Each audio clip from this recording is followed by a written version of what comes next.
Budget 2026 ഒരു scheme വന്നിട്ടുണ്ട്. അപ്പൊ അതിൽ പറയുന്ന ഒരു കാര്യം ഇതാണ്, നിങ്ങളിപ്പോ എന്തെങ്കിലും മിസ്റ്റേക്ക് ചെയ്തോ എങ്കിലും പ്രോബ്ലം ഇല്ല, നമുക്കത് ഫിക്സ് ചെയ്യാം. ഇപ്പൊ നിങ്ങൾക്ക് ഇപ്പൊ 4 അസറ്റ്സ് ഉണ്ട്, അത് നിങ്ങൾ ഡിക്ലെയർ ചെയ്ത് പോയിട്ടുണ്ടെങ്കിൽ ഗവൺമെന്റ് ഇപ്പൊ നിങ്ങൾക്ക് ഒരു അവസരം തരുന്നുണ്ട്. അതാണ് 6 month foreign asset disclosure scheme.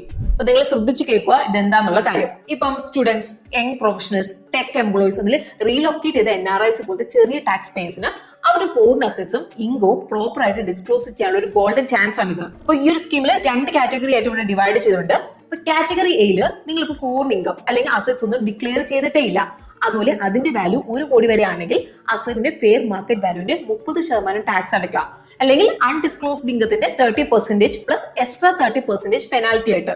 അപ്പൊ നിങ്ങൾ ഇവിടെ ടോട്ടൽ 60% ടാക്സ് അടച്ചാൽ ലീഗൽ പ്രോസിക്യൂഷൻ ഉണ്ടാവില്ല.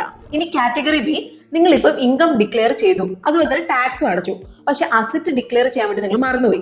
അതുപോലെ ഈ ഒരു അസറ്റിന്റെ വാല്യൂ 5 കോടി വരെ ആണെങ്കിൽ നിങ്ങൾ ജസ്റ്റ് 1 ലക്ഷം രൂപ ഫീ ആയിട്ട് അടയ്ക്കുക.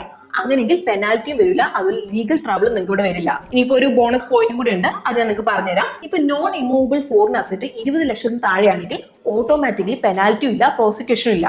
പക്ഷെ നിങ്ങൾ ഒരു കാര്യം നിങ്ങളോട് ശ്രദ്ധിക്കണം, ഈ ഒരു സ്കീം 6 മാസത്തേക്കുള്ളൂ. അപ്പൊ ടൈം ലിമിറ്റ് ഉണ്ട്. അപ്പൊ അതുകൊണ്ട് തന്നെ പെട്ടെന്ന് തന്നെ നിങ്ങൾ കാര്യങ്ങൾ ഇവിടെ നോക്കണം. അതുപോലെ ഈ ഒരു ഇൻഫർമേഷൻ യൂസ്ഫുൾ ആവും തോന്നുന്ന നിങ്ങളുടെ ഫ്രണ്ട്സ് ഉണ്ടെങ്കിൽ അവർക്ക് ഈ ഒരു വീഡിയോ ഷെയർ ചെയ്യാൻ വേണ്ടിയിട്ട് നിങ്ങൾ മറക്കണ്ട.